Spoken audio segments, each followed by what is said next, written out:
You know how sometimes you're reading the Bible and a verse just stops you cold? One of those lines that's so shocking you have to read it again just to make sure you got it right?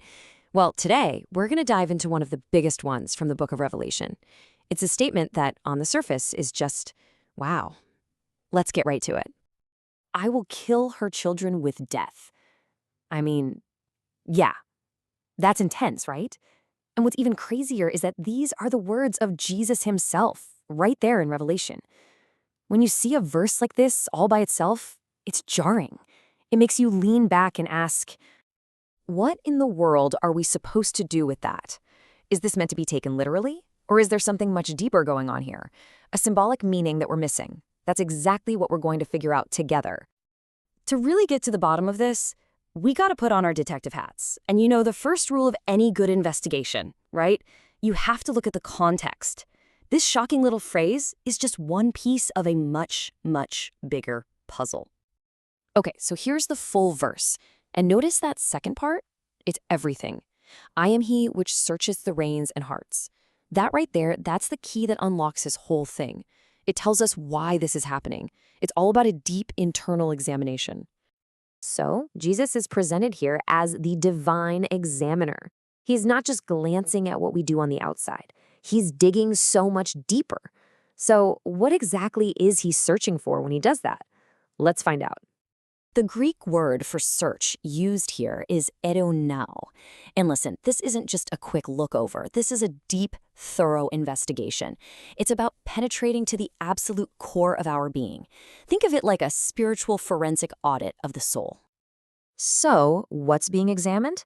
The verse mentions two things, the reins and the heart. Now, the reins, or nephros in Greek, that's an old way of talking about our deepest, most hidden motives, the real why behind our actions. And the heart, or cardia, that's the center of our will and character. It's about what we truly love. And this is absolutely crucial. This whole examination goes beyond what people see on the outside. We can do all the right things for all the wrong reasons, can't we? Pride, fear, ambition. But he sees the root. He sees the inner source, not just the outward fruit. Okay, now that we know what's being examined, our deepest motives, let's circle back to that shocking phrase. To really get it, we have to remember that the book of Revelation is absolutely packed with symbolism. So let's break it down. First, the word children, or tekna. In this context, it has nothing to do with literal kids. It's a metaphor. It means the followers, the disciples, of a corrupt teaching. In this chapter, it's talking about the followers of the false prophetess Jezebel. Then we have the word kill, apokteno. This isn't talking about gentle correction.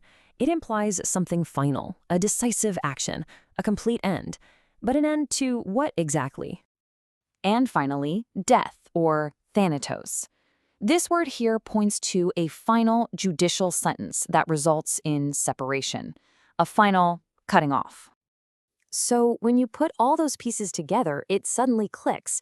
Kill her children with death isn't about physical violence at all. It's a powerful symbol for a decisive spiritual judgment.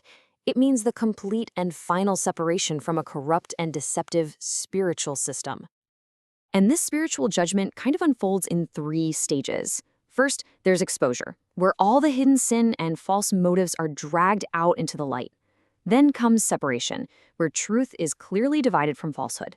And for those who respond, the final stage is renewal, a cutting off from that old, corrupt way and the beginning of a new life. So this isn't just some ancient history lesson. No way. This verse has a powerful and really personal message for every single one of us today. Let's talk about what that is. This whole idea of God searching our hearts, it isn't just in Revelation. It is a theme that runs through the entire Bible. I mean, look at this. Jeremiah, the Psalms, Hebrews. The message is consistent and it's crystal clear. God sees way beyond the surface. He knows the true intentions of our hearts. And this is exactly why this is so important. It means the real value of our actions isn't measured by how they look to others. It's measured by the heart behind them. The only works that truly last for eternity are the ones that flow from a heart that is genuinely connected to Him in love, truth, and humility. So if there's one thing to take away from all this, let it be this. It's not just what we do that matters. It's the deep, hidden why behind it all. That's what really counts. And that brings us to a final, searching question for each of us to think about. If he is examining that deep well of our motives, what does he find in you? What is the true source of your actions, your words, and your worship?